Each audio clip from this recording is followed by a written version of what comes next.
Hey guys, இன்னைக்கு நம்ம author Neville காடார்ட் எழுதின அவுட் ஆஃப் த வேர்ல்ட் புக்கை தான் ஃபுல்லா பார்க்க போறோம். இந்த உலகத்தை விட்டு வேற உலகத்துக்கு, வேற டைமென்ஷனுக்கு போகணும். அந்த டைமென்ஷன்ல இருந்து இந்த உலகத்துல இருக்க உங்க வாழ்க்கைய சூப்பரா மாத்தணும்னா இந்த அவுட் ஆஃப் திஸ் வேர்ல்டு புக்கை முழுசா கேட்டாகணும். நான் சொல்ல நீங்க கற்பனை செஞ்சுக்கிட்டே இந்த புக்கை கேளுங்க. உண்மையாவே நீங்க இந்த உலகத்தை விட்டு வேற டைமென்ஷனுக்கு போக முடியும். சரி, புக்கை பாத்திரலாமா? Chapter number 1, thinking fourth டிமென்ஷனலி.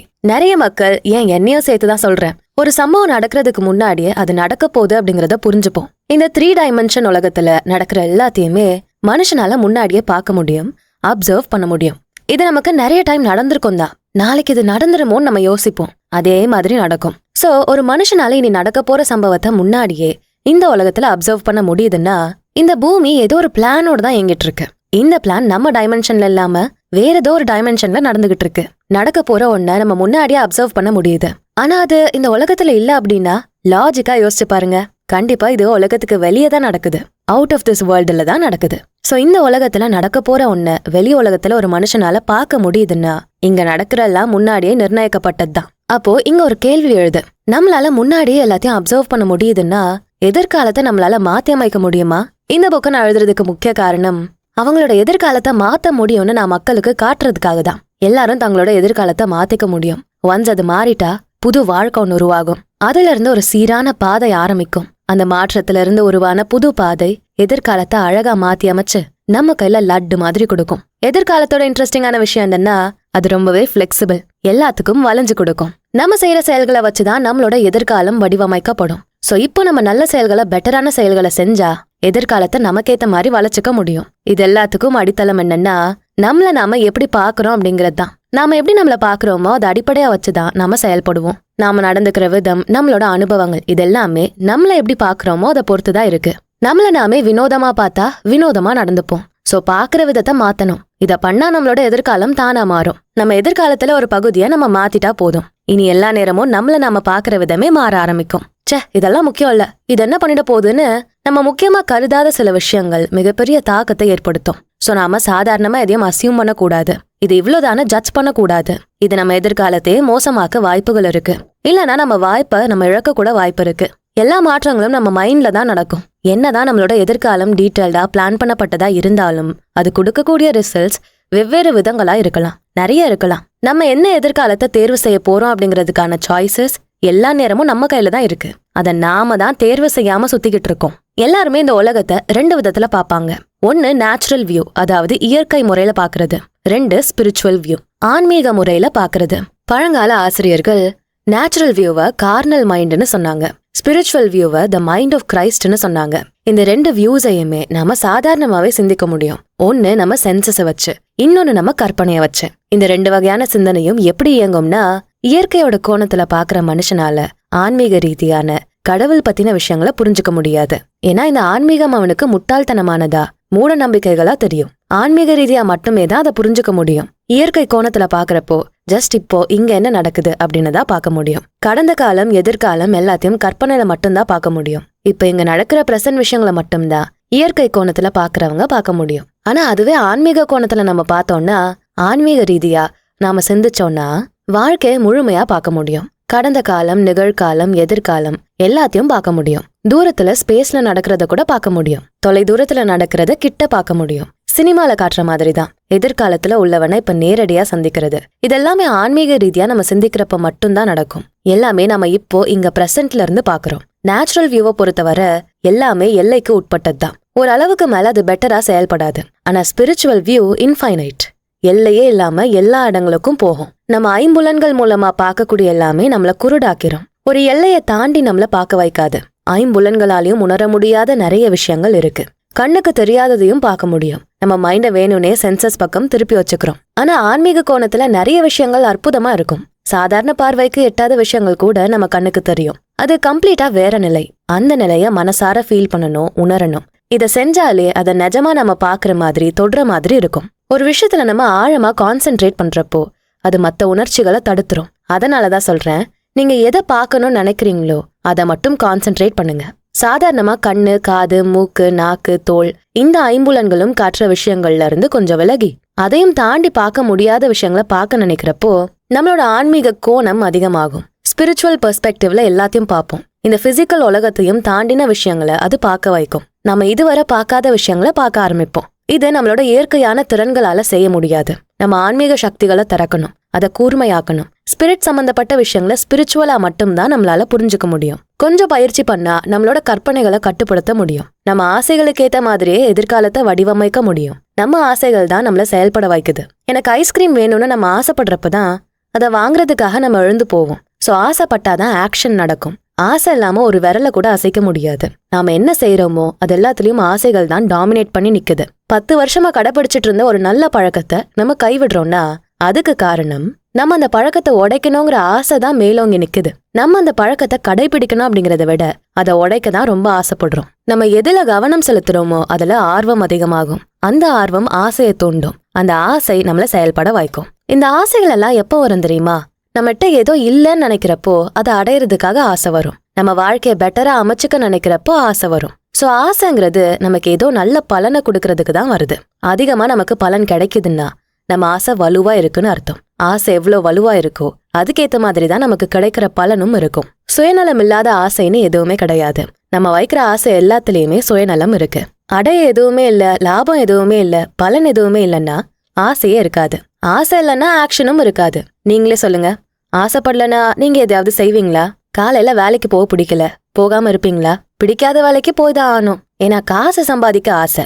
இதெல்லாம் மறைமுகமா இருக்கும். வெளியே எனக்கு பிடிக்கலன்னு சொல்லுவோம். ஆனா மறைமுகமா எப்படியாவது சம்பாதிக்கணுங்கிற ஆசை இருக்கும். நிறைய பொருட்கள் வாங்கணும்னு ஆசை இருக்கும். நம்மளோட ஸ்பிரிச்சுவல் சைடு, நம்ம நேச்சுரல் சைடு கூட பேசுறதும் நம்ம ஆசைகள் மூலமா தான். நம்ம வாழ்க்கையில அடுத்த கட்டத்துக்கு போகணும், நிறைய கனவுகளை அடையணும்னா அதுக்கு நமக்குள்ள இருக்க இன்னர் வாய்ஸை ஃபாலோ பண்ணணும். அந்த இன்னர் வாய்ஸ் நமக்கு நல்லதை தான் சொல்லும். தயங்காம அதை ஃபாலோ பண்ணி போறப்போ நம்ம ஆசைப்பட்ட வாழ்க்கையை ஏற்கனவே அடைஞ்ச மாதிரி ஒரு சந்தோஷமா வாழ ஆரம்பிப்போம். ஏற்கனவே அடைஞ்ச மாதிரி சந்தோஷப்படுறப்போ ஆசைகள் அதிகமாயிட்டே இருக்கும். அதுக்கான ஆக்ஷன்ஸையும் நம்ம செஞ்சுக்கிட்டே இருப்போம். நான் ஆசைப்பட்ட மாதிரி வாழ்க்கை எனக்கு கிடைச்சிருச்சுன்னு ஒருத்தன் சந்தோஷப்படுறான். அந்த வாழ்க்கையும் சந்தோஷமா வாழறான், நம்பிக்கையோட செயல்படுறான். இதெல்லாமே அவனோட ஃபியூச்சரை அவன் நினைச்ச மாதிரி கண்டிப்பா மாத்தும். இப்ப அவன் எல்லாம் நடந்த மாதிரி வாழறான் அப்படின்னா அவனோட ஃபியூச்சர் வாழ்க்கை ஆசைப்பட்ட மாதிரியே கண்டிப்பா மாறும். நாம இப்படிதானே அசியூம் பண்றப்போ அது உண்மையாவே நிஜமாகும். நம்ம ஆசைகள் எல்லாம் நிஜமான மாதிரி நம்ம கற்பனை பண்றப்போ நம்மளோட ஹையர் செல்ஃப் அதை உண்மையாக்கும். நம்ம ஆசைகள் அடைய என்ன வழியெல்லாம் இருக்கோ, என்ன மெத்தட்ஸ் எல்லாம் இருக்கோ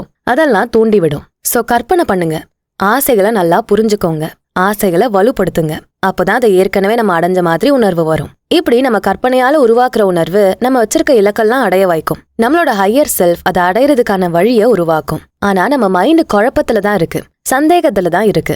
அதனால இதெல்லாம் பொய்ன்னு நினைக்குது, நம்ப மறுக்குது. நம்ம வச்சிருக்க ஆசை நிஜமா நடக்கிறதுக்கு முன்னாடி அதை அடைஞ்ச மாதிரி நம்ம ஃபீல் பண்ணணும்னா அதுக்கு கற்பனை அவசியம்னு பார்த்தோம். ஆனா அந்த கற்பனை நம்ம பெஸ்டா பண்ண முடியல, என்னமோ ஒன்னு தடுக்குது.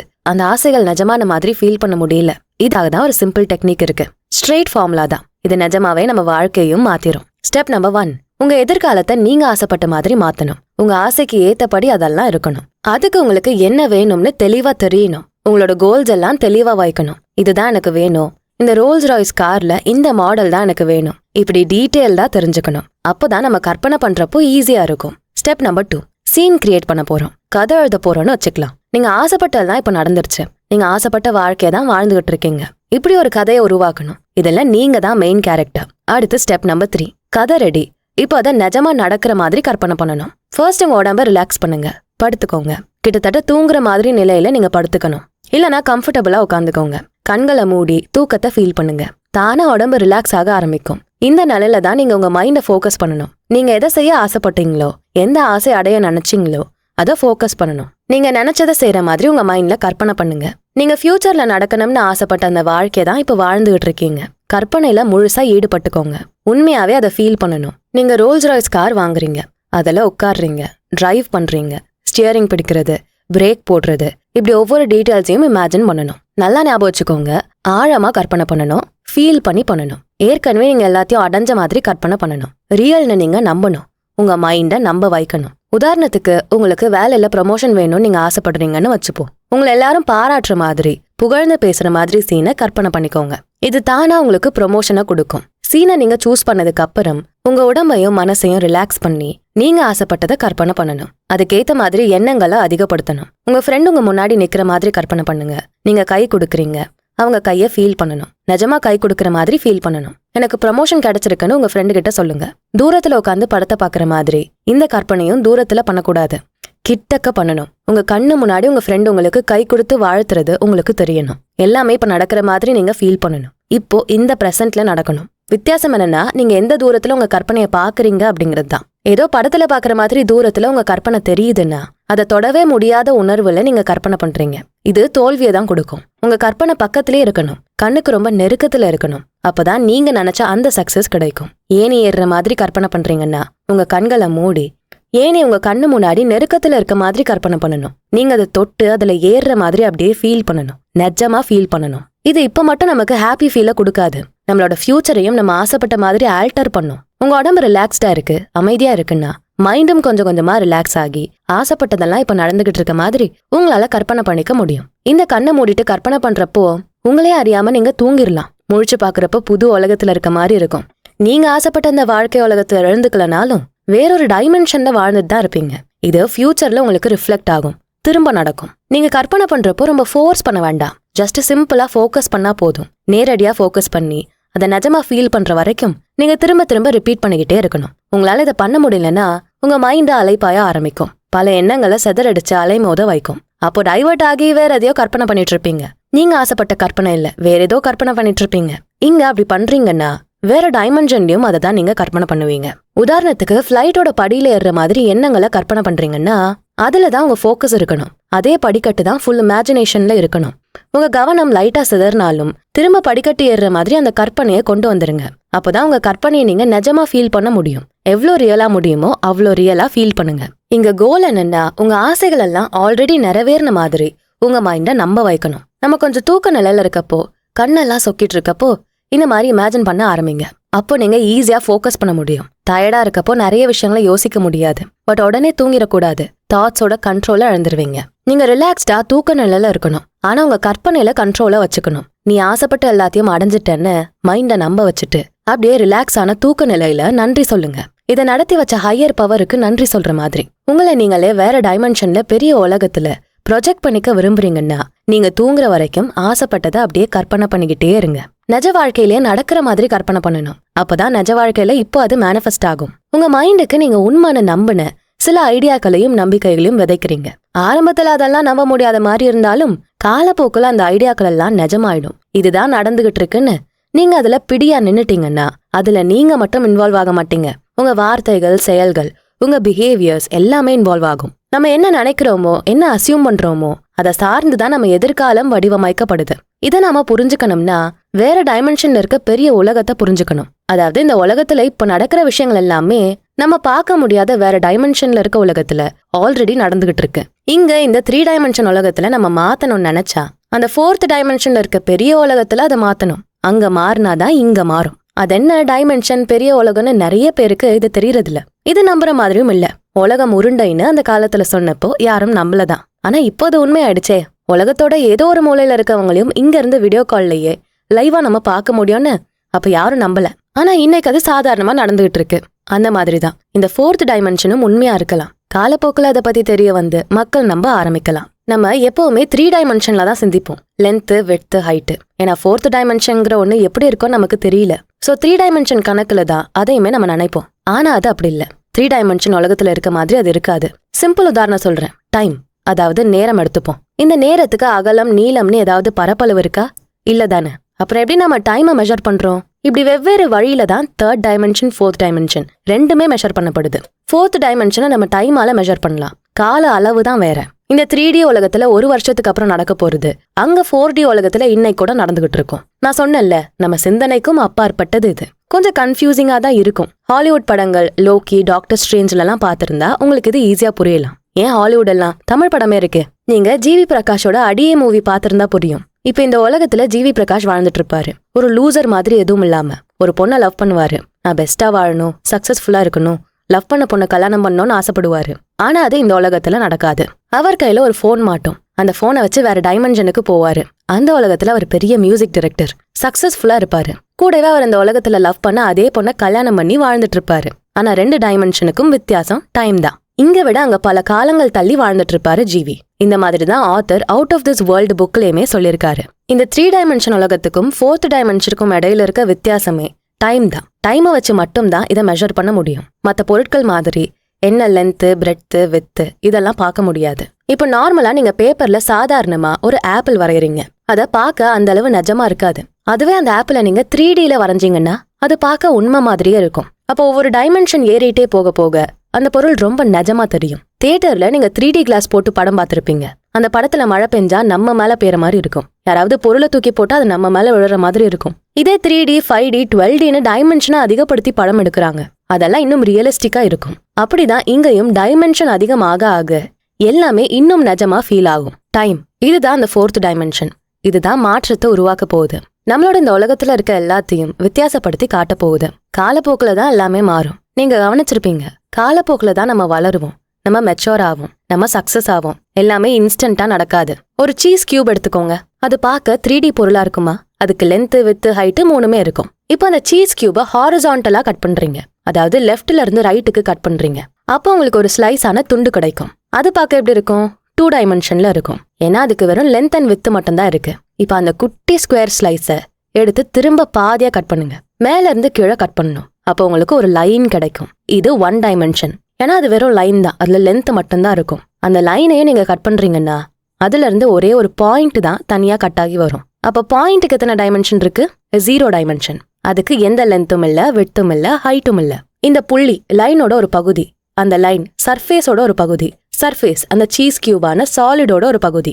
இப்போ நம்ம வெட்டி வச்ச அந்த குட்டி கியூபை திரும்ப பாருங்க. இந்த குட்டியா இருக்க பாயிண்ட் கியூப் 4th டைமென்ஷன்ல ரொம்ப பெருசா இருக்கலாம். சோ நாம இந்த 3 டைமென்ஷன்ல பாக்குற எல்லாமே 4th டைமென்ஷனோட ஒரு ஸ்லைஸ் தான். நாம இப்போ ஒருத்தவங்கள சந்திக்கிறோம்னா அவங்க எல்லாருமே முழு ஆளுங்க இல்ல, அவங்க 4th டைமென்ஷனோட ஒரு ஸ்லைஸ் தான். அவங்க அப்படிங்கறத அவங்க உடம்ப சொல்லல, அவங்க செல்ஃப சொல்றேன். அவங்க 4th டைமென்ஷன்ல இருக்க செல்ஃபோட ஒரு ஸ்லைஸ் தான். உண்மையாவே அவங்கள முழுசா பார்க்கணும். அவங்க 4th டைமென்ஷனல் பர்சனா பார்க்கணும்னா அவங்களோட வாழ்க்கையோட ஒவ்வொரு நொடியையும் நம்ம பார்க்கணும். பிறப்புல இருந்து இறப்பு வரைக்கும் அவங்க வாழுறது, அவங்க வாழ்க்கையில ஏற்படுற மாற்றங்கள், அவங்களோட இறப்பு எல்லாத்தையும் ஒரு விதமா பார்க்கணும். இந்த கான்செப்டை நம்ம புரிஞ்சுக்கிட்டா டைம் அப்படிங்கிறது ஜஸ்ட் ஓடுற கடிகாரத்துல இருக்கிறது மட்டும் இல்ல, நம்ம எதிர்காலத்தையே மாத்தக்கூடியது. நம்ம அதை பாக்குற விதம் நம்மளோட எதிர்காலத்தை நம்ம ஆசைப்பட்ட மாதிரியே மாத்தும். இப்ப நம்ம பாக்குற எல்லாமே 4th டைமென்ஷனோட ஒரு பகுதி மட்டும்தான். இல்ல இப்படி ஒரு டைமென்ஷனே இல்லன்னு நீங்க சொல்லலாம், ஆனா இருக்குன்னு ப்ரூவ் பண்ண முடியும். உங்க கண்ணுக்கு தெரியாத ஒன்ன நீங்க கற்பனை செஞ்சு பாருங்க, நிஜமா நடக்கிற மாதிரியே கற்பனை செஞ்சு பாருங்க,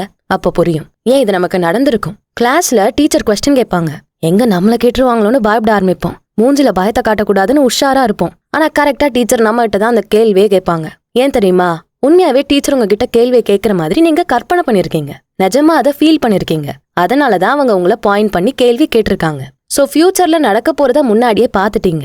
இதுதான் 4th டைமென்ஷனோட வெளிப்பாடு. எவ்வளவு முடியுமோ அவ்வளவு கான்சென்ட்ரேட் பண்ணா நம்ம இப்ப வாழ்ந்துகிட்டு இருக்க இந்த ரியாலிட்டி காணாம போக ஆரம்பிக்கும். நம்மள நாமளே பெரிய உலகத்துல பாப்போம். அங்க நம்ம ஆசைப்பட்ட எல்லா கற்பனைகளும் நிஜமாகும். இதுக்கு நம்ம ஆழமா போகணும், நம்ம மைண்டோட ஆழத்துக்கு போகணும். காலத்தையும் இடத்தையும் நம்மளால பெருசா பார்க்க முடியும், புது ரியாலிட்டியை உருவாக்க முடியும். கடைசியில இதை நம்ம பயன்படுத்தின விதமே நம்மளோட எதிர்காலத்தை நம்ம ஆசைப்பட்ட மாதிரி மாத்திரும். இதை செய்யறதுக்கு நம்ம 2 உலகத்தையும் ஃபோக்கஸ் பண்ணணும். 1 நம்ம இப்ப இருக்க ஐம்புலன்களை வச்சு உணரக்கூடிய உலகம், 2 நம்ம கற்பனைகள் மூலமா உணரக்கூடிய உலகம். இந்த 2ஐயும் ஃபோக்கஸ் பண்ணா நம்ம எதிர்காலத்தை மாத்தி அமைக்க முடியும். சோ 4 டைமென்ஷனலா சிந்திக்கணும். நம்ம பார்க்காத விஷயங்களையும் பார்க்கக்கூடிய நிலையை அடையணும். அடுத்ததா chapter number 2, assumptions become facts. மனுஷங்களோட இந்த வெளி உலகம் மேலதான் அதிக நம்பிக்கை. ஏன் தெரியுமா? அவங்க மைண்டு எவ்வளவு சக்தி வாய்ந்தது. அதை ஃபோக்கஸ் பண்ண வச்சா சாதாரண கண்ணால பார்க்க முடியாததை கூட பார்க்கலாம்னு மனுஷங்களுக்கு தெரியல. இந்த உண்மையை அவங்க தெரிஞ்சுக்கிட்டா மைண்டை தான் ஃபோக்கஸ் பண்ண வைப்பாங்க. இந்த புக்கை நான் எழுதுனதுக்கு ஒரே ஒரு கோல் தான். சாதாரணமா ஐம்புலன்கள் என்ன சொல்லுதோ அதை தாண்டி நீங்க பார்க்கணும். வேற உலகத்தை நீங்க எக்ஸ்ப்ளோர் பண்ணணும், புரிஞ்சுக்கணும். இதை செய்யறதுக்கு பெருசாலாம் எஃபர்ட் போட தேவையில்ல. உங்களோட கவனத்தை நீங்க இந்த வெளி உலகத்து மேல இருந்து எடுத்துட்டா போதும். இந்த வெளி உலகம் காணாம போயிடும். நீங்க ஆசைப்பட்ட உலகத்தை பார்க்கணும்னா அதுல நீங்க கவனம் செலுத்தினா போதும். புக்கு படிக்கிறீங்க, அதுல ஒரு லைன் உங்களுக்கு சுத்தமா புரியவே இல்ல, திரும்ப ரீட் பண்றீங்க, புரியல. ஒரு முறை நல்லா கவனிச்சு ஃபுல் ஃபோக்கஸோட ரீட் பண்றீங்க, அப்ப என்ன ஆகும்? அந்த லைன் முழுசா புரிய ஆரம்பிக்கும். அப்படிதான் இதுவும். உங்க ஆசை என்னவோ அதை மட்டும் ஃபுல்லா ஃபோக்கஸ் பண்றப்போ, அதை கற்பனை செய்யறப்போ இந்த வெளி உலகம் காணாம போயிடும். ஃபுல் ஃபோக்கஸோட நீங்க ஆசைப்பட்டதை தெளிவா இமேஜின் பண்ணணும், நிஜமா நடக்கிற மாதிரி இமேஜின் பண்ணணும். அப்பதான் அது நிஜமாகவும் செய்யும். உங்களால ஃபோக்கஸ் பண்ண முடியல, கஷ்டமா இருக்கு, ரிலாக்ஸ் பண்ணி தான் ஃபோக்கஸ் பண்றேன் ஆனாலும் முடியல அப்படின்னா ஒரு பொருளை கண்ணு மைக்காம பார்த்துக்கிட்டே இருங்க. அதை முழுசா ஃபோக்கஸ் பண்ணுங்க. அந்த பொருளோட 3D மட்டும் பார்க்காம உங்க பார்வைக்கு அப்பாற்பட்ட விஷயங்களை பாருங்க. நார்மலா அந்த பொருள்ல இருக்கிறது இல்லாம அதை தாண்டி அப்பாற்பட்ட விஷயங்கள் இருக்கிறத நீங்க பாக்குறீங்க. இப்படி செய்யறப்போ உங்களுக்கு ஃபோக்கஸ் பண்ண ஈஸியா இருக்கும். கலர் கலரா டெக்ஸ்டர்டா இல்லாம பிளெயினான பொருளை சூஸ் பண்ணணும். சுவரை பார்க்கலாம், இல்லைன்னா கார்பெட். அந்த கார்பெட் ஒரே கலர்ல பிளெயினா இருக்கணும். நல்லா டீப்பா நீங்க பார்க்க உங்களுக்கே வித்தியாசம் ஃபீல் ஆகும். நீங்க எதை பார்க்க நினைக்கிறீங்களோ, நீங்க எதை கேட்க நினைக்கிறீங்களோ அதை வர வைக்கணும். ஃபுல் ஃபோக்கஸ் பண்ணாதான் அதை வர வைக்க முடியும். நீங்க பண்ற அந்த கற்பனை தான் உங்க மைண்டை முழுசா ஆக்கியபை பண்ணி வச்சுக்கணும். இது ஆல்மோஸ்ட் தியானம் பண்ற மாதிரி தான். ரிலாக்ஸ்டான நிலையில உட்காந்து பிளெயினா இருக்க சுவரையோ இல்ல வேற பொருளையோ பார்த்து கற்பனை பண்ண போறீங்க. சாதாரணமா பார்க்க முடியாத விஷயங்களை பார்க்க போறீங்க. சோ இந்த தியானத்தை முடிச்சதுக்கு அப்புறம் எங்கேயோ ஒரு நல்ல இடத்துல இருந்துட்டு வந்த மாதிரி ஃபீல் பண்ணுவீங்க. வித்தியாசமா ஃபீல் ஆகும். திரும்ப நீங்க இந்த உலகத்துக்குள்ள வந்தீங்கன்னா, இந்த உலகத்தை ஃபீல் பண்ணிட்டீங்கன்னா அந்த கற்பனை பொய்யா தெரியும். சோ கான்சியஸ்னஸ்குள்ளேயும் உங்க கற்பனை நிஜம்ங்கிறத கொண்டு வரணும், நம்ப வைக்கணும். அப்போதான் இந்த உலகத்துல நீங்க ஆசைப்பட்டது உண்மையா நடக்கும். உண்மையாவே நீங்க ஆசைப்பட்ட மாதிரி வாழ்க்கை இப்ப வாழறீங்கன்னா எப்படி இருக்கும்னு யோசிச்சு பாருங்க. அந்த ஃபீலிங்க கொண்டாடுங்க. அது உண்மையா நடந்த மாதிரி நடந்துக்கோங்க. இப்ப இருக்க உங்களோட கரண்ட் ரியாலிட்டி அதுக்கு ஒத்து வரலனாலும் உங்க மைண்ட் செட் ஒத்து வரணும். அப்பதான் நீங்க நினைச்சது ரியலா மாறும். காசு சுத்தமா இல்லாம வறுமையில இருக்கேன், இப்ப போய் நான் பணக்கார மாதிரி கற்பனை பண்ணணும்னா எப்படி முடியும்? எப்படி எனக்கு கற்பனை வரும்? முதல்ல அத பொய்ன்னு தானே நினைப்பேன். இங்கதான் உங்க மைண்ட் செட் வேலை செய்யணும். நீங்க இப்ப இருக்க ரியாலிட்டில காசு இல்லாம இருக்கலாம், ஆனா காசு பணத்தோட பணக்காரனா வாழற மாதிரி கற்பனை செய்ய முடியும் தானே? உங்க கற்பனையில நீங்க ஆசைப்பட்டதெல்லாம் நிஜமாகும். உங்க மைண்ட ஃபோக்கஸ்டா வச்சுக்கணும். இப்ப இருக்க இந்த காசு இல்லாத நிலை உங்க கற்பனைக்குள்ள வரக்கூடாது. நீங்க இதை பயிற்சி பண்ண மத்த மக்களை நீங்க பார்க்கக்கூடிய விதமே மாறிடும். மாற்றங்களை நோட்டீஸ் பண்ண ஆரம்பிப்பீங்க. இதுக்கு முன்னாடி நம்ம மக்களை இப்படி பார்த்ததே இல்லையே, இப்போ வித்தியாசமா அவங்களெல்லாம் பாசிட்டிவா பாக்குறோமேன்னு நீங்களே புரிஞ்சுப்பீங்க. செம்ம ஓப்பனா ஆனஸ்டா உங்க சிந்தனைகள் இருக்கும். உங்ககிட்டயும் மாற்றங்கள் வந்திருக்கும். இந்த கற்பனையெல்லாம் பயிற்சி செஞ்சதுக்கு அப்புறமும் நீங்க மத்த மக்களை பழைய மாதிரி தான் பாக்குறீங்கன்னா நீங்க இன்னும் முழுசா மாறல. நீங்க உங்களை பாக்குற விதம் மாறணும். அப்பதான் மத்தவங்கள உங்களை சுத்தி இருக்க உலகத்தை பாக்குற விதமும் மாறும். நீங்க தியானம் பண்றப்போ, கற்பனை பண்றப்போ மத்த மக்களும் உங்களை புதுசா பாக்குற மாதிரி கற்பனை பண்ணுங்க. இவன் முன்னாடி இருந்த மாதிரி இல்லையே, அவன் ஆசைப்பட்டதை நிஜமா இருந்துட்டானே அப்படின்னு மத்த மக்கள் உங்களை பார்த்து சொல்ற மாதிரி கற்பனை பண்ணுங்க. உங்க கற்பனையில நீங்க யாரா இருக்க ஆசைப்பட்டீங்களோ அந்த மனுஷனாதான் உங்களை நீங்க கற்பனை செஞ்சுக்கணும். நீங்க யாரா இருக்கணுங்கிற ஐடென்டிட்டிய செட் பண்ணிட்டா போதும். உங்க ஆசை எல்லாம் நிறைவேற ஆரம்பிச்சிரும். ஒன்ஸ் நீங்க ஆசைப்பட்டதை அடைஞ்சிட்டா அதுக்காக நீங்க காத்திருந்த நாட்கள் எல்லாம் வேகமா மறைய ஆரம்பிக்கும். நீங்க இது எனக்கு வேணும்னு அதை நோக்கி போகல, அதை நீங்க ஆல்ரெடி அடைஞ்சிட்ட மாதிரி தான் வாழ போறீங்க. இனிமேதான் எனக்கு கிடைக்க போகுதுன்னு நீங்க ஓடல, ஆல்ரெடி உங்களுக்கு கிடைச்சாச்சு. நீங்க ஆசைப்பட்ட அந்த மனுஷனா நீங்க இருக்கீங்கன்னு நம்புறப்போ அதுவே நிஜமாகும். அதே மாதிரி நீங்க யாரா இருக்க ஆசைப்படுறீங்களோ அவனை கற்பனை பண்றப்போ அவன் உங்களை விட்டு தூரமாலாம் இல்ல, அவனாதான் நீங்க ஆல்ரெடி இருக்கீங்க. அவனை ஜஸ்ட் வெளியே கொண்டு வரீங்க, அவ்வளவுதான். எல்லாமே நடக்கும்னு நீங்க நம்புனீங்கன்னா எல்லாமே பாசிபிள் தான். உங்க கண்ணுக்கு தெரியாத விசிபிளா இல்லாத ஒருத்தனா நீங்க வாழ்ந்துகிட்டு இருக்கீங்க அப்படிங்கறது தான் மாற்றத்துக்கான முதல் ஸ்டெப். நீங்க யாரா இருக்க ஆசைப்படுறீங்களோ அவங்களா உங்களை கற்பனை செஞ்சுக்கிறப்போ மத்தவங்களும் உங்களோட புது வெர்ஷனை பார்த்துட்டு பிரமிப்பாங்க. மத்தவங்களோட நலன் தான் உங்க ஆசையா இருந்தா அவங்களையும் உங்க கற்பனையில சேர்த்துக்கோங்க. நீங்க தியானம் பண்ணி கற்பனை செய்யறப்போ அவங்க எப்படி இருக்கணும்னு நீங்க ஆசைப்படுறீங்களோ அதையுமே கற்பனை பண்ணுங்க.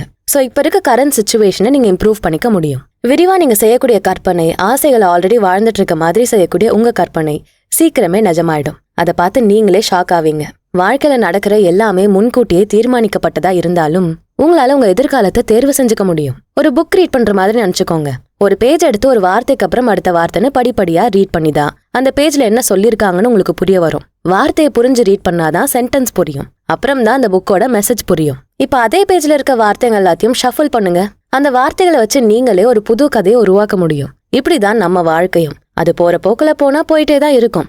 அப்படி பிடிச்சு கொஞ்சம் ஷஃபிள் பண்ணி மாற்றத்தை கொண்டு வந்தா, போக்கஸை மாத்தி பெர்ஸ்பெக்டிவ மாத்தினா உங்க ஃபியூச்சரையே மாத்த முடியும். என்னோட வாழ்க்கை இதுதான்னு கம்ப்ளீட்டா வேற கதைய சொல்ல முடியும். லியோ பட விஜய் கதை தான். லியோங்கிற ஒருத்தனோட கதை அப்படியே மாறி பார்த்திபன் அப்படிங்கிற ஒரு புது கேரக்டர் உருவாகுறான். ரெண்டு பேருமே ஒரே ஆள் தான், ஆனா கொஞ்சம் ஃபோக்கஸ் அண்ட் பெர்ஸ்பெக்டிவ் மாறுச்சு. அதனால மொத்த கதையும் மாறுச்சு.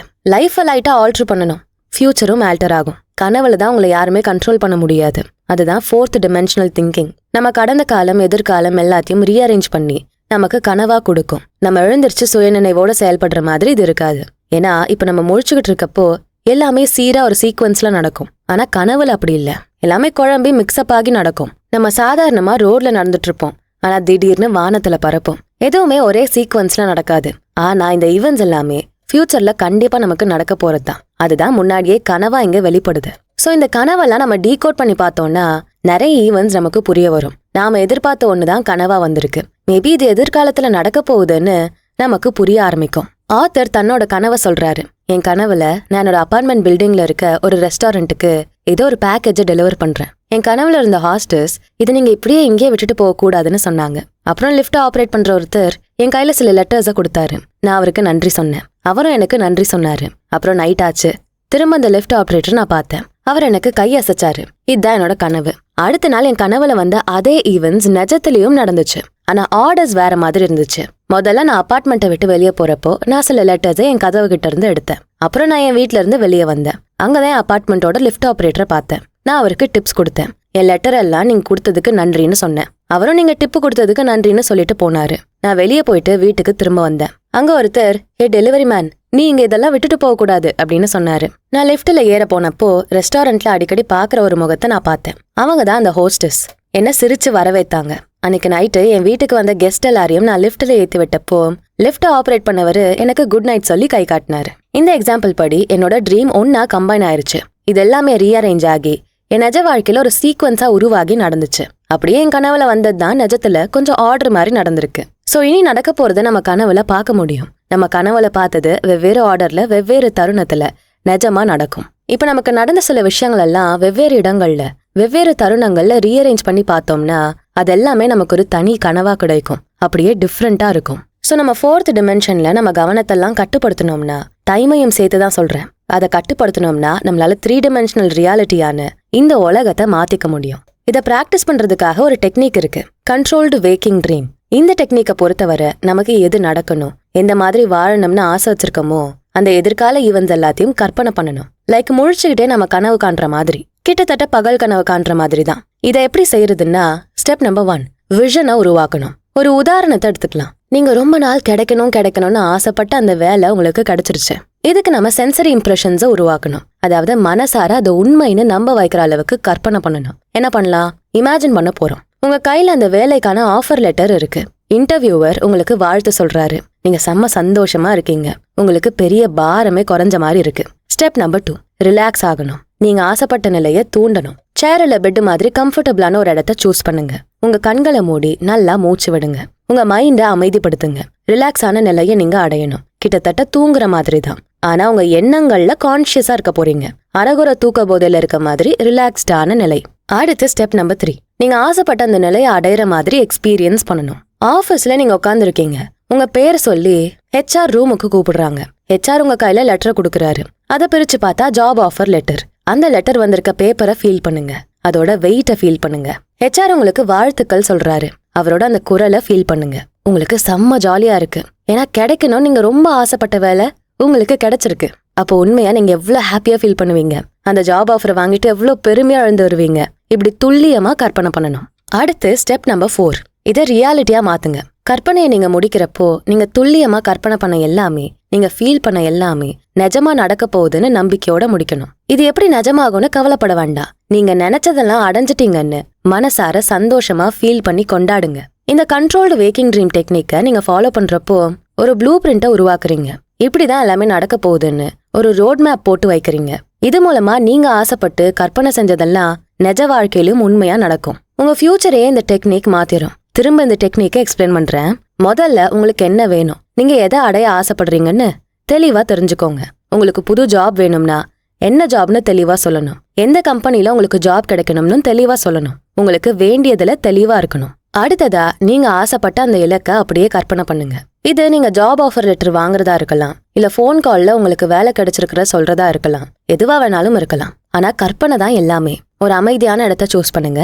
ரிலாக்ஸ்டா உட்காரணும். தூக்க நிலையா இருந்தா இன்னும் நல்லது. உங்க கண்களை மூடி ஃபோக்கஸ் பண்ணி கற்பனை பண்ணுங்க. உண்மையாவே அதெல்லாம் எக்ஸ்பீரியன்ஸ் பண்ற மாதிரி கற்பனை பண்ணுங்க. அந்த சீனுக்குள்ள உங்களை நீங்களே முழுசா மூழ்கடிக்கணும். முடிஞ்ச அளவு தெளிவா டீட்டெயில்டா கற்பனை பண்ணுங்க. நடக்கிற ப்ராசஸ முழுசா நம்பணும். உங்க ஃபோக்கஸ் மிஸ் ஆக கூடாது. நீங்க கற்பனை பண்ணத அப்படியே போக விட்டுருங்க. நீங்க ஆல்ரெடி அதை அடைஞ்சிட்டீங்கன்னு நம்புங்க. தானா உங்ககிட்ட வந்து சேரும். நடக்கிற ப்ராசஸ் கொஞ்சம் ஸ்லோவா இருக்கலாம். ஆனா பயிற்சி பண்றதை நிறுத்திடக்கூடாது. அதிகமா பிராக்டிஸ் பண்ண நம்ம ஆசைப்பட்டதை அடையிறதுக்கு நல்லா நெருக்கமாக முடியும். நான் நிறைய தடங்களை சந்திச்சிருக்கேன். எனக்கும் நிறைய தோல்விகள் கிடைச்சிருக்கு. ஆனா அதெல்லாமே என்னை கட்டுப்படுத்தல. என்னோட கவனம் முழுக்க நான் முன்னேறதுல மட்டும்தான் இருந்தது. நான் பெஸ்டா மாறணும்னு அதுல மட்டும்தான் கவனம் செலுத்தினேன். ஒரு கோட் எனக்கு ரொம்ப பிடிக்கும். அதுகிட்ட இருந்துதான் நான் இன்ஸ்பிரேஷன் எடுத்துக்கிட்டேன். இந்த ஒரு விஷயத்த நான் செய்யறப்போ இதை சுத்தி இருக்க எல்லாத்தையும் நான் மறந்துடுவேன். நான் எதை செய்ய நினைக்கிறேனோ, எதை அடைய நினைக்கிறேனோ அதை மட்டும்தான் நான் ஃபோக்கஸ் பண்ணுவேன். நான் ரீச் பண்ணணும்னு நினைச்ச அந்த இலக்கை கண்டிப்பா அடைவேன். இந்த வரிகள்ல ஆழமான அர்த்தங்கள் இருக்கு. உங்க கடந்த காலத்துல நடந்த கஷ்டங்கள், பிரச்சனைகள், சவால்கள் எல்லாத்தையுமே மறந்துட்டு எதிர்காலத்தை ஃபோக்கஸ் பண்ணி உங்க இலக்கை நோக்கி நீங்க முன்னேறி போகணும். அடுத்தது chapter number 3, power of imagination. Judgement உண்மையா இருக்கணும்னா அது இந்த வெளி உலகத்தோட கண்டிப்பா மேட்ச் ஆகணும்னு நினைக்கிறாங்க. உதாரணத்துக்கு ஜெயில அடப்பட்டு இருக்க சிலர் நான் சுதந்திரமா இருக்கேன் அப்படின்னு சொல்றாங்கன்னா சுதந்திரத்து மேல அவங்களுக்கு நம்பிக்கை இருக்கலாம் தான். ஆனா அதுக்காக அவங்க உண்மையாவே சுதந்திரத்தை அடைஞ்சிட்டாங்கன்னு அர்த்தம் இல்ல. இது ஒரு வகையில தன்னைத்தானே ஏமாத்திக்கிறது தான். என்னோட அனுபவங்களை வச்சு நான் வினோதமா இருக்க விஷயங்கள், என்னோட புரிதலுக்கு அப்பாற்பட்ட விஷயங்கள் எல்லாம் அக்செப்ட் பண்ணிப்பேன். பிடிவாதமா இது எனக்கு தெரியும், இது பொய், இது நடக்கும்னு நான் வீம்பு பிடிக்கிறது இல்ல. தோற்றத்தை வச்சு நம்ம எதையுமே எடை போடக்கூடாது. ஏன்னா நம்ம உண்மைன்னு எடை போடுற எதுவுமே நிஜத்துல மேட்ச் ஆகணும்னு அவசியம் இல்ல. நாம உண்மைன்னு நினைக்கிறது சில நேரம் பொய்யா கூட இருக்கலாம். ஒருத்தங்களை பத்தி நம்ம நெகட்டிவா கற்பனை பண்ணா, அதுவும் நம்ம உண்மையாவே ஃபீல் பண்ணி கற்பனை பண்ணா அது நடக்கதானே செய்யும். ஆனா இப்படி நம்ம நினைக்கிறதுதான் தப்பு. உண்மை என்னன்னா அது உண்மையான கற்பனையாவே இருந்தாலும் அது நடக்காது. ஏன்னா நெகட்டிவா ஒருத்தங்களுக்கு நடக்கும்னு நம்ம கற்பனை பண்றப்போ அதுவே நமக்கு திரும்ப நடக்கும். நெகட்டிவா உன்னை கற்பனை பண்ணாலும் நடக்கும்னு நம்ம நம்பிக்கை வைக்க கூடாது.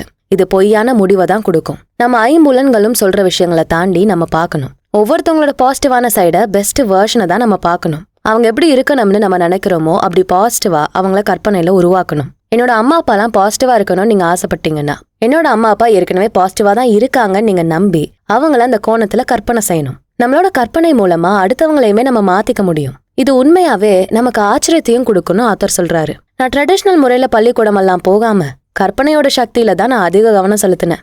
என்ன நானே அதிகம் கற்பனை பண்ணிக்கிட்டேன். இப்ப ஐம்புலனால இருக்க என்னை தாண்டி எனக்குள்ள வேற ஒருத்தன் இருக்கான். என்கிட்ட அதிக சக்திகள் இருக்கு. என்ன சுத்தி சூப்பரான எனர்ஜி இருக்கு. அது எல்லாத்தையும் நான் கற்பனை பண்ணேன். உண்மையா இருக்க மாதிரி ஃபீல் பண்ணி கற்பனை பண்ணேன். இந்த டைம்லலாம் என்னை கடந்து போற மக்கள் கூட என் கற்பனையோட ஒரு பகுதியா மாறிட்டாங்க. அவங்க பேசுறது, நடந்துக்கிறது எல்லாத்தையுமே நான் கற்பனை பண்ண ஆரம்பிச்சேன். என்னை சுத்தி இருக்க மக்கள் எப்படி இருக்கணும்னு நானே ஒரு ப்ளூ பிரிண்ட்டை உருவாக்குனேன். இதுதான் கற்பனை எவ்வளவு சக்தி வாய்ந்ததுன்னு எனக்கு புரிய வச்சுது. நம்ம ஆசைப்பட்ட ரியாலிட்டியை நம்மளால வடிவமைக்க முடியும். அதுக்கு இந்த இமேஜினேஷன் தான் சிறந்த கருவி. சோ நம்ம கிட்ட இருக்க இந்த சக்தி வாய்ந்த இமேஜினேஷன் அப்படிங்கிற டூலை நம்ம பெஸ்டா பயன்படுத்தணும். இதை வச்சு நல்ல விஷயங்கள், அழகான விஷயங்களை நம்ம உருவாக்கணும். கடவுள் மக்கள் மாதிரி இல்ல. மக்கள் பாக்குற மாதிரி பார்க்க மாட்டாரு. மக்கள் வெளி தோற்றத்தை வச்சு எடை போடுவாங்க, பழகுவாங்க. ஆனா கடவுள் மனச பாப்பாரு. ஒரு மனுஷன் மனசுல என்ன நினைக்கிறானோ அதுவாதான் ஆவான். அவன் நினைக்கிறபடிதான் அவனோட செயல்பாடுகள் இருக்கும். அவன் நினைக்கிறதாதான் அவன் மாறுவான், வாழுவான், நடந்துப்பான். நான் தியானம் பண்றப்போ என்னோட மைண்டு செம கிளியர் ஆகும். நான் செம ஃபோக்கஸ்டா இருப்பேன். அப்பதான் எனக்கு புரியும் என்னோட கற்பனைகளுக்கு அதிக சக்தி இருக்கு. நான் ஆசைப்பட்டது எதுவா இருந்தாலும் அதை கொடுக்கக்கூடிய சக்தி என்னோட கற்பனைக்கு இருக்கு. நம்ம ஆசைதான் கற்பனைய செய்ய தூண்டும். இந்த கற்பனை தான் என்னை சுத்தி இருக்க உலகத்தை எனக்கேத்த மாதிரி வடிவமைச்சது. எனக்குள்ள நான் என்னை வடிவமைச்சுக்கிற மாதிரி, அழகாக்கிக்கிற மாதிரியே இந்த கற்பனை என்னை சுத்தி இருக்க உலகத்தை அழகா மாத்துச்சு.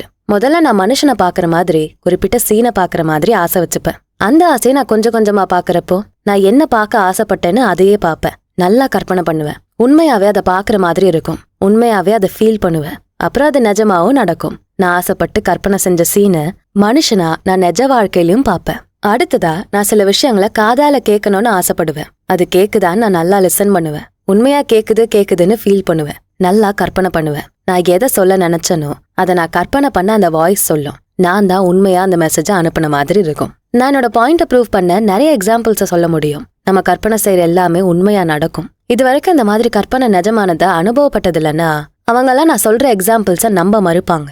என்ன இதெல்லாம் ஏத்துக்க முடியற மாதிரியா இருக்கு அப்படின்னு பேசுவாங்க.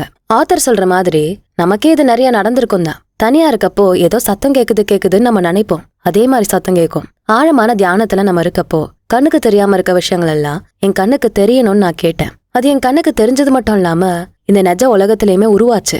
இந்த இமேஜினேஷன் மெத்தடை வச்சு முதல்ல நம்ம ஆசைப்படணும். அப்புறம் நம்ம எந்த அனுபவத்தை அடைய நினைக்கிறோமோ அதை கற்பனை பண்ணணும். சோ நம்ம எதிர்காலத்தை நம்ம ஆசைகளுக்கு ஏத்த மாதிரி மாத்தி அமைச்சுக்க முடியும். ஆனா நல்லா ஞாபகம் வச்சுக்கோங்க, நல்லதை மட்டும்தான் கற்பனை பண்ணணும். கெட்டதை கற்பனை பண்ணா, கெட்டது நடக்கணும்னு ஆசைப்பட்டா அது நமக்கே ரிப்பீட் ஆகிரும். அதுவும் வேகமா நம்ம அந்த கெட்ட சூழல்ல சிக்கிப்போம்.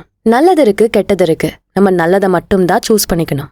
ஆசையும் கற்பனையும் ஃபேரி டேல்ஸ் கதைகள்ல வர்ற மாதிரி மேஜிக் வாண்ட் மாதிரி. அதே மாதிரி என்ன இருக்கோ அப்படியே ஈர்த்துக்கணும். நம்ம தூக்கம் சொக்கிட்டு இருக்க நிலையில இருக்கப்பதான் இந்த கற்பனைகள் சூப்பரா வேலை செய்யும். நான் இந்த மெத்தடை என்னால முடிஞ்ச அளவு விவரிச்சு சொல்லிட்டேன். இதை வச்சு நம்ம 4th டைமென்ஷனான அந்த பெரிய உலகத்துல நுழைய முடியும். இதை தவிர்த்துட்டு அந்த பெரிய உலகத்துல நுழையறதுக்கு இன்னொரு சூப்பரான டெக்னிக்கும் இருக்கு.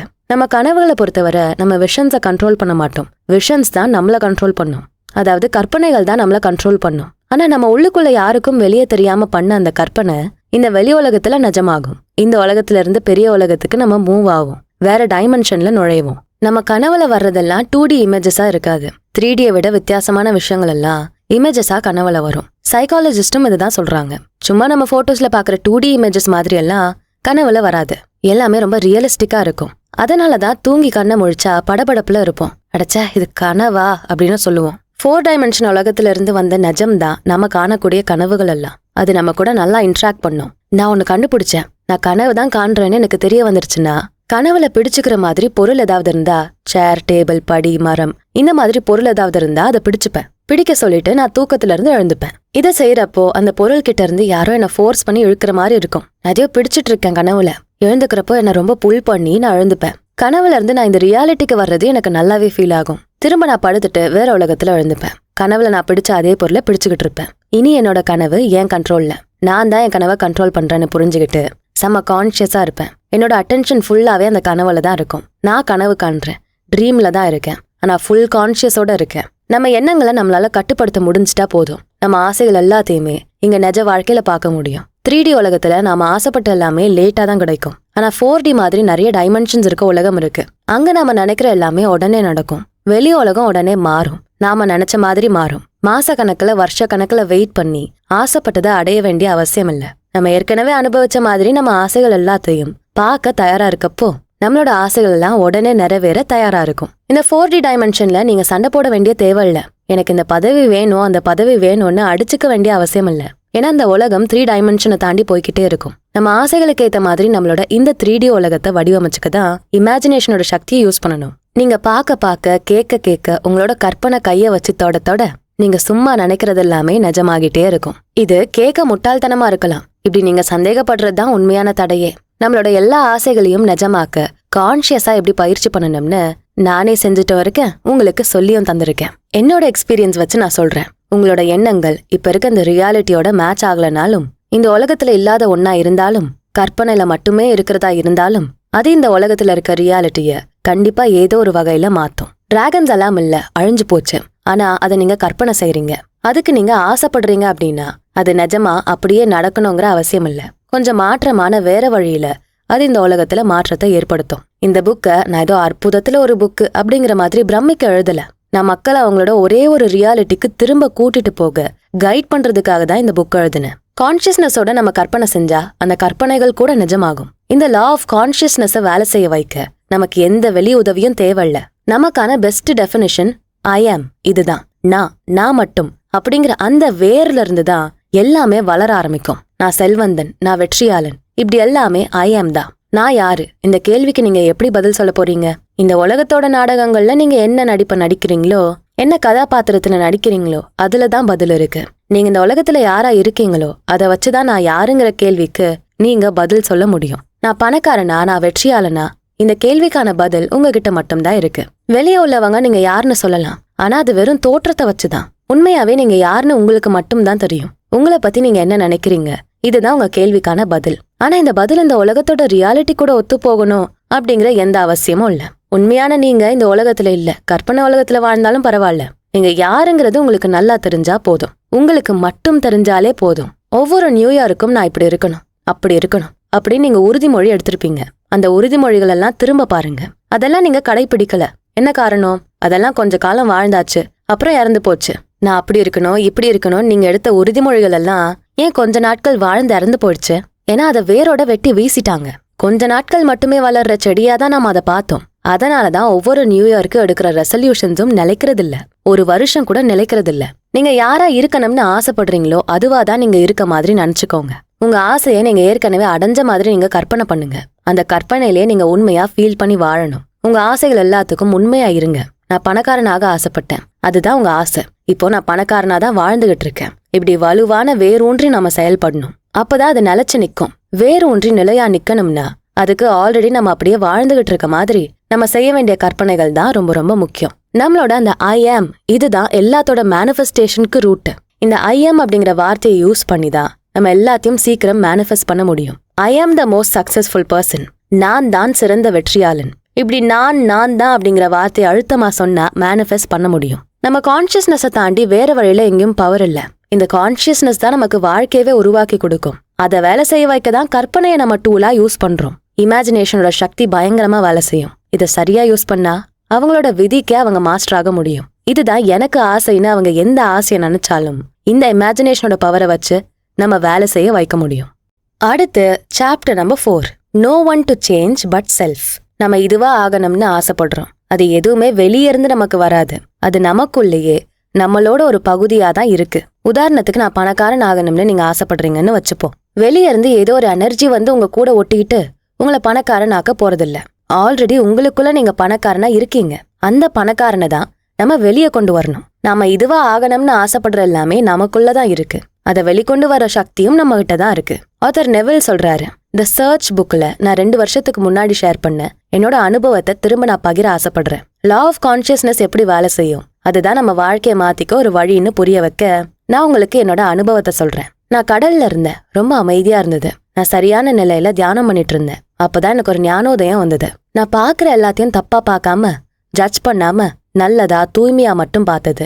மொத்தமா தூய்மையானவனா ஆனா எப்படி இருக்கும்னு எனக்குள்ள நான் கேட்டு வியந்தேன். இத பத்தி யோசிக்க என்னோட எண்ணங்களுக்குள்ள நான் மூழ்கி தொலைஞ்சு போனேன். இருட்டுல இருந்து மேல உயர்ந்து வர மாதிரி நான் உணர்ந்தேன். இந்த உலகத்தோட இருள்ல இருந்து வெளியே வெளிச்சத்துக்கு நான் வந்தேன். அப்ப நான் உணர்ந்த உணர்ச்சி ரொம்ப அதிகமா இருந்தது. எனக்கு சில குரல்கள் கேட்டுச்சு. யாரோ சந்தோஷத்துல பாடிட்டு இருந்த குரல் அது. அவன் எழுந்து வந்துட்டான்னு அந்த குரல் சொல்லுச்சு. அது என்னதான் சொல்லுச்சு, அது நான் தான் எழுந்து வந்துட்டேன். அப்புறம் நைட்ல நான் நடக்கிற மாதிரி இருந்துச்சு. திடீர்னு பார்த்தா நான் பெத்தஸ்டால இருக்கேன். இங்க என்ன சுத்தி ஊனமுற்ற மக்கள் கூட்டமா இருக்கு. கண்ணு தெரியாம கால் நடக்க முடியாம மக்கள் நிக்கிறாங்க. தண்ணி தள்ளி போகட்டும்னு அவங்க வெயிட் பண்ணல, எனக்காக வெயிட் பண்ணிக்கிட்டு இருக்காங்க. அவங்க கிட்ட நான் போனப்போ ஒருத்தரா குணமானாங்க. யாரோ பெரிய ஹீலர் வந்து குணப்படுத்தின மாதிரி ஒவ்வொருத்தரா குணமானாங்க. கண்கள், கைகள், கால்கள் இப்படி இல்லாத உறுப்புகள் எல்லாம் திடீர்னு ஒரு கண்ணுக்கு தெரியாத வெளிச்சத்து மூலமா வந்து அவங்கள சரி பண்ணுச்சு. அதை நான் ஃபீல் பண்ணேன். மனசார உணர்ந்தேன். எனக்குள்ள இருந்துதான் அந்த சக்தி வந்த மாதிரி நான் ஃபீல் பண்ணேன். எல்லாரும் அவங்களோட ஊனங்கள்ல இருந்து மீண்டு வந்தாங்க. அவங்க இழந்த உறுப்புகள் எல்லாம் திரும்ப அடைஞ்சாங்க. அவங்க சந்தோஷத்துல கொண்டாட்டத்துல துள்ளி குதிச்சாங்க. ஆஹா, எல்லாம் முடிஞ்சிருச்சு, எல்லாம் சரியாயிடுச்சுன்னு அவன் சத்தம் போட்டு என்ஜாய் பண்ணான். அப்படியே இந்த சீன் மறைய ஆரம்பிச்சது. திடீர்னு நான் கண்ணு முழிச்சேன். அது கனவுதான், விஷன்தான். ஆனா நிஜமா நான் அதை ஃபீல் பண்ணேன். நான் ஆழமா அந்த கடல் பக்கத்துல சிந்தனையில உட்காந்து தியானம் பண்ணதாலதான் எனக்கு இந்த விஷன் வந்திருக்கு. என்னோட தியானம் எப்பவுமே என்னை சிறந்த நிலையை தான் அடைய வைக்கும். அந்த விஷன்ல மூழ்கி இருந்தேன். அதனாலதான் அது என்ன உண்மையா ஃபீல் பண்ண வச்சுது. அது வந்ததுக்கு முக்கியமான காரணமே நான் கேட்ட அந்த கேள்விதான். இந்த உலகத்துல இருக்க எல்லாத்தையும் நான் தவறா குறைவா பார்க்காம தூய்மையானதா, சரியானதா, அழகானதா பார்க்கணும்னு நான் ஆசைப்பட்டு கேட்டது என் விஷன் மூலமா நிஜமாக இருக்கு. நான் அந்த மொமெண்ட்ல மூழ்கி இருந்ததால எனக்கு எல்லாமே உயர்ந்த மாதிரி இருந்தது. எனக்குள்ள இருக்க சக்தி வெளியே வந்து என்னோட இயற்கையை மாத்துச்சு. பொதுவாவே நம்ம வேலைகளோட இணையறப்போ நம்ம நிறைய உணர்ச்சிகளை வெளிக்கொண்டு வருவோம். நம்ம ஐடியா கூட ஒத்து போகிற சீன்ஸ் எல்லாம் நம்ம உருவாக்கிப்போம். இப்படிதான் நம்மளோட எல்லா வேலைகளும் நிஜமாகும். நம்ம உள்ள பர்ஃபெக்ட் ஆனாதான் வெளியே பர்ஃபெக்டா இருக்க முடியும். நம்மள நாமே மொத்தமா உருமாத்திக்கிட்டாதான் வெளியிலயும் நம்மளால பர்ஃபெக்டா இருக்க முடியும். நம்மள நாமே சக்சஸ்ஃபுல்லா மாத்திக்கிட்டோம்னா, டிரான்ஸ்ஃபார்ம் ஆயிட்டோம்னா நம்மள சுத்தி இருக்க உலகமும் டிரான்ஸ்ஃபார்ம் ஆகும். இது மேஜிக் மாதிரி நடக்கும். நம்ம மாறினா நம்மள சுத்தி இருக்க உலகமும் மாறும். ஆன்மீக ரீதியா இங்க பார்த்தா எதுவுமே இங்க இழக்கப்படாது. நேச்சுரலா இருக்க இடத்த விட்டு அது கீழே விழுந்தா அதுக்கு இழப்பு. இப்ப மாசம் 20,000 ரூபாய் சம்பாத்தியத்துல நிலையா வாழக்கூடியவங்க திடீர்னு மாசம் 10,000 ரூபாய் சம்பளத்துல வாழக்கூடிய சூழல் வந்தா அதுதான் இழப்பு. நம்ம நேச்சுரலா இருக்க லெவலுக்கு கீழே இறங்குறப்பதான் நமக்கு இழப்பு ஏற்படும். சாவை பொறுத்த வரைக்கும் டிரான்ஸ்ஃபார்மிங் பவர் கிடையாது. நம்ம இங்க இருந்தாலும் சரி, வேற டைமென்ஷன்ல இருந்தாலும் சரி, சாவுக்கு உருமாத்துற சக்தி இருக்காது. நம்மள ஆழமா கற்பனை செய்யறப்போ, உணர்ச்சிகளை பவர்ஃபுல்லா வெளியிடுறப்பதான் நம்மள சுத்தி இருக்க உலகத்தையும் மாத்திக்க முடியும். நம்மளோட கற்பனை தான் பவர்ஃபுல்லா சுத்தி இருக்க எல்லாத்தையும் உருமாத்தும். நம்ம வாழ்க்கை இருள்ல மூழ்கிறதும் வெளிச்சத்துக்கு வர்றதும் நம்மள பத்தி என்ன நினைச்சிருக்கோங்கிறத பொறுத்துதான் இருக்கு. நம்மள பத்தி நம்ம பெஸ்டா யோசிச்சிருந்தா நம்ம வாழ்க்கை பிரைட் ஆகும். அதுவே நம்ம நினைக்கிறதெல்லாம் நெகட்டிவா இருந்தா இருள்ல தான் மூழ்கும். நம்மள நாமே எப்படி பாக்குறோங்கிறத தவிர வேற எதுவுமே முக்கியமானதில்ல. நமக்குள்ள நம்ம தான் பெஸ்டா இருக்கணும், நம்ம தான் கிரேட்டா இருக்கணும். இப்படி நம்மள நம்ம பாசிட்டிவா பார்க்கணும். இதுதான் மொத்த வாழ்க்கையுமே உருமாத்தும். நமக்கு தெரிஞ்சோ தெரியாமலோ சிலர் உதவுவாங்க. அவங்களுமே இந்த லாவோட ஒரு பகுதி தான். நம்ம எப்படியோ அதை அடிப்படையா வச்சு நம்மள சுத்தி இருக்க உலகத்தை மாத்துவாங்க. அவங்களும் நம்மள சுத்தி இருக்க ஒரு உலகம் மாறுறதுல ஒரு பகுதி தான். இது அவங்களுக்கு தெரியவும் செய்யலாம், தெரியாமலும் இருக்கலாம். நம்மள நாம எப்படி பாக்குறோமோ அதை பொறுத்துதான் நம்ம சுதந்திரமும் இருக்கு, நம்ம கட்டுப்பாடுகளும் இருக்கு. எத்தனை பேர் இன்வால்வ் ஆனாலும் சரி, எத்தனை பேர் நம்மள கெட்டவங்களா பார்த்தாலும், எத்தனை பேர் நம்மள நல்லவங்களா பார்த்தாலும், இது எல்லாமே கணக்குல வராது. நம்மள நாம எப்படி பாக்குறோம், நம்ம கணக்கு நம்ம எப்படி தெரிகிறோம், இதுதான் நம்ம வாழ்க்கை மொத்தத்தையுமே தீர்மானிக்கும். நம்மள நாம எப்படி பாக்குறோம், நம்ம மனநிலை என்ன, இது எல்லாமே நம்மளோட வெளி வாழ்க்கையில பிரதிபலிக்கும். நம்மளை பத்தி உள்ள நம்ம என்ன நினைக்கிறோமோ அதுதான் வெளியில வெளிப்படும். நமக்குள்ள என்ன நடக்குதோ அதுதான் வெளியே வெளிப்படும். நம்ம மைண்ட் செட்டை மாத்தாத வர இந்த உலகத்தை நம்மளால மாத்த முடியாது. உண்மையான மாற்றம் நமக்குள்ள இருந்து தான் வரணும். நம்ம மாறினா நம்மள சுத்தி இருக்க உலகம் மாறும். சோ உங்களுக்குள்ள ஃபோக்கஸ் பண்ணுங்க, உங்களை நீங்க பெஸ்டா மாத்திக்கிறதுல ஃபோக்கஸ் பண்ணுங்க. நம்மள நாம புரிஞ்சுக்கணும், நம்மளோட இன்னர் செல்ஃபை ஃபோக்கஸ் பண்ணணும். இதுதான் நம்மள சுத்தி எல்லாத்தையும் புரிஞ்சுக்கிறதுக்கு வழிகாட்டும். எல்லாரும் நம்மள குறைவா சொல்லுவாங்க, நம்மள திட்டுவாங்க. எல்லார்கிட்டயும் நம்ம நல்ல பேர் வாங்க முடியாதுல்ல. யாரோ ஒருத்தர் நம்மள நெகட்டிவா தான் பேச போறாங்க, கரெக்டா? யார் என்ன சொன்னாலும் உங்களை நீங்க எப்படி பாக்குறீங்க? அவங்க சொல்ற மாதிரி கெட்டவங்களா தான் உங்களை நீங்க பாக்குறீங்கன்னா அப்ப நீங்க மாறவே முடியாது. உங்களை சுத்தி இருக்க உலகமும் மாறாது. நம்மள நம்ம மாத்திக்காம நம்மள சுத்தி இருக்க உலகத்தை மட்டும் மாத்த நினைச்சா இது இயற்கைக்கு எதிரான செயல் மாதிரி. உண்மையான மாற்றம் நமக்குள்ள இருந்து தான் ஆரம்பிக்கும். நாம என்னவா இருக்கணும்னு ஆசைப்படுறோமோ அதுவாவே இருக்க மாதிரி நம்ம கற்பனை செஞ்சுக்கிறப்போ, அதே மென்டல் ஆட்டிடியூடோட நம்ம வாழ நினைக்கிறப்போ இது சூப்பரா வேலை செய்யும். பிசிக்கல் எஃபர்ட்ஸை விட இது சூப்பரா வேலை செய்யும். மைண்டுக்கு அவ்வளோ சக்தி இருக்கு. நம்ம நம்பிக்கைகளுக்குள்ள எது வருதோ அது மட்டும் தான் நம்ம அச்சீவ் பண்ண முடியும். நம்ம நம்பாத எதையும் அடைய முடியாது. எனக்கு ஏன் இப்படி நடக்குது, எனக்கு மட்டும்தான் இப்படி நடக்கும்னு ஒரே கம்ப்ளைண்ட் பண்ணிட்டே இருக்கப்போ விதி மேல இருக்க கட்டுப்பாட்டை நம்ம இழக்க ஆரம்பிச்சிருவோம். நெகட்டிவிட்டி நம்மள கண்ட்ரோல் பண்ண ஆரம்பிக்கும். நம்ம எதிர்காலத்தை மாத்தவே முடியாது. நம்மள எப்படி பாக்குறோமோ அதை பொறுத்துதான் நம்ம வாழ்க்கையோட சூழல் அமைக்கப்படும். சோ ஆழமா உங்களை நீங்க புரிஞ்சுக்கணும். நமக்கு வலி இருந்தா அதுக்கான காரணம் என்னன்னு வெளியே தேடக்கூடாது, நமக்குள்ளதான் தேடணும். நமக்கு ஏற்படக்கூடிய வலிகளுக்கெல்லாம் நாம தான் காரணமா இருப்போம். இத புரிஞ்சுக்கணும். இதுதான் பல வலிகளுக்கு தீர்வை கொடுக்கும். ஆழமா நம்ம தியானம் செய்யறப்போ நம்ம ஆசைகளை அடையக்கூடிய நிலையோட இது கனெக்ட் ஆகும். நம்ம ஆசைகளை அடையறதுக்கான பாதை உருவாகும். இதுதான் நமக்கு விஷன்ஸை காட்டும், அனுபவங்களை கொடுக்கும், பிஹேவியர்ஸை கொடுக்கும். ஆச்சரியம் என்னன்னா இது எல்லாமே நம்ம கான்சியஸா இருக்கப்பவே நடக்கும். கான்சியஸா நம்ம எல்லாத்தையுமே கட்டுப்படுத்துவோம். அதுதான் இந்த தியானத்தோட சக்தி. ஸோ நம்ம மைண்ட் செட்டை வச்சு ஈஸியா நம்மளை சுத்தி இருக்க உலகத்தை நம்ம மாத்த முடியும். நம்ம ஆக்ஷன்ஸை மாத்த முடியும். போர்களை பாத்தீங்கன்னா புரியும். மோசமான உணர்ச்சிகளான வெறுப்பு, கோபம் எல்லாம் எப்படிப்பட்ட பேரழிவை கொடுக்குது. மைண்ட் அப்படியே மாறிடும். வெறுப்பை காட்டி போர் புரிஞ்சே ஆகணும்னு வெறி வரும். சண்டையெல்லாம் முடிஞ்சதுக்கு அப்புறம் இன்னும் பேராசை வரும், பொருளாசை வரும், இன்னும் நம்ம மோசமாகும். ஆனா நல்லா கவனிச்சு பாருங்க, நெகட்டிவான உணர்ச்சிகள், நெகட்டிவான விஷயங்களை நம்ம யோசிக்கிறப்போ அதுல ஈஸியா மூழ்கிடுறோம். அடிமட்டம் வரைக்கும் அது நம்மள தள்ளிடுது, நமக்கே தெரியல. ஆனா அதுவே நமக்குள்ள இருக்க பாசிட்டிவ் சைடு, பெட்டர் சைடு நம்ம ஃபோக்கஸ் பண்ணா நம்மளால ஈஸியா த பெஸ்டா மாற முடியும். அன்பு, வெறுப்பு இது ரெண்டுமே நம்ம மேல பயங்கரமான பாதிப்பு ஏற்படுத்தும். அந்த பாதிப்பு சக்தி வாய்ந்ததா இருக்கும். நமக்கு பிடிக்காத வெறுப்பான விஷயங்களை பத்தி யோசிக்கிறப்போ நம்ம யோசிக்கிற மாதிரி அதே வெறுப்பான ஆளாதான் மாறுவோம். இல்ல இந்த வெறுப்பான ஆளா நான் மாறக்கூடாதுன்னு, எதுவா ஆகக்கூடாதுன்னு நம்ம யோசிக்கிறோமோ அதை தான் ஈர்ப்போம். அது நம்ம எதிர்க்கிறத அட்டாக் பண்றதா நினைக்கிறோம். உண்மை என்னன்னா அதை நம்ம ஈர்த்துக்கிட்டு இருக்கோம். சோ நீங்க பாசிட்டிவான விஷயங்களை கற்பனை பண்ணுங்க. நெகட்டிவிட்டியை எதிர்க்க கூட வேண்டாம். இந்த மாதிரி கெட்டதை சிந்திக்க கூடாதுன்னு நினைக்க கூட வேண்டாம். இந்த மாதிரி நல்லதை சிந்திக்கணும்னு நினைங்க. சந்தோஷம், கொண்டாட்டம், அன்பு, அற்புதம் இத பத்தி எல்லாம் யோசிங்க. அன்பான விஷயங்களை, நல்ல விஷயங்களை தான் நம்ம யோசிக்கணும். ஏன்னா நாம என்ன நினைக்கிறோமோ அதுவா தான் நாம ஆவோம். நம்ம எதையுமே மாத்த தேவையில்ல. நம்ம செல்ஃப் கான்செப்டை மட்டும் மாத்தினா போதும். நம்மளை பத்தி நம்ம என்ன நினைக்கிறோம் அப்படிங்கறத மட்டும் கவனிச்சா போதும். நம்மளை பத்தி நம்ம சிந்தனைகள் என்னவோ அதை மட்டும் மாத்தினா போதும். எல்லாமே மாறும். நமக்குள்ள இருக்க செல்ஃபை நம்ம மாத்துறப்போ நம்மளை சுத்தி இருக்க உலகமும் மாறும். இந்த புது செல்ஃபோட நம்ம நெருக்கமாகறப்போ நமக்குள்ள பல மாற்றங்களை பார்க்கலாம். நம்மளை சுத்தி இருக்க எல்லாமே அழகா மாறும். நீங்க எப்பவுமே பெஸ்ட். சொல்லுங்க, நான் தான் சிறந்தவன், நான் நினைச்ச மாதிரி தான் நான் வாழ்ந்துகிட்டு இருக்கேன், நான் வெற்றியாளன். இப்படி பாசிட்டிவ் அஃபர்மேஷன்ஸ் சொல்லிக்கிட்டே இருங்க. உங்க இன்னர் செல்ஃபை மாத்துங்க. வெளி உலகம் தானா மாறும். இப்படி author Neville Goddard out of this வேர்ல்டுன்னு இந்த உலகத்தை தாண்டி இருக்க 4th டைமென்ஷனல் வேர்ல்டை பத்தியும் கற்பனைகளை பத்தியும் விரிவா சொல்லியிருக்காரு. எப்படியெல்லாம் பயிற்சி செய்யணும்னு சொல்லியிருக்காரு. அவரோட அனுபவங்களை ஷேர் பண்ணிருக்காரு. முக்கியமா நம்மள நாம பாக்குற விதத்தை மாத்தினாலே எல்லாமே மாறும்னு பயங்கர பாசிட்டிவ் வைப்ஸை இந்த புக்ல சொல்லியிருக்காரு. இது எல்லாத்தையுமே நம்ம தினமும் பயிற்சி பண்ணலாம். எல்லா பயிற்சிகளும் ஈஸியா தான் இருக்கு. சோ தியானம் பண்ணுங்க. நீங்க எதுவாக ஆசைப்படுறீங்களோ அதுவாவே ஆல்ரெடி நீங்க வாழ்ந்துகிட்டு இருக்க மாதிரி கற்பனை பண்ணுங்க. அந்த கற்பனை உங்களோட எதிர்காலத்தை நீங்க நினைச்ச மாதிரி மாத்தும். நீங்க எதுவா ஆகணும்னு நினைக்கிறீங்களோ அதுவா தான் நீங்க ஆவீங்க. உங்களோட இமேஜினேஷன், பாசிட்டிவிட்டி எல்லாம் உங்க லைஃபை எப்படி மாத்துச்சுன்னு உங்களோட அனுபவங்களை ஷேர் பண்ணுங்க. அப்படியே இந்த புக் எப்படி இருந்ததுன்னு கமெண்ட்ஸ்ல சொல்லுங்க. இந்த வீடியோவை உங்க ஃப்ரெண்ட்ஸ் அண்ட் ஃபேமிலிக்கு ஷேர் பண்ணுங்க. நம்ம channels beyond the ordinary and body and soul Tamil ரெண்டுத்துக்கும் சப்ஸ்கிரைப் பண்ணிட்டு பெல் ஐகானை அழுத்திருங்க. நான் உங்களை அடுத்த வீடியோல பாக்குறேன். நன்றி.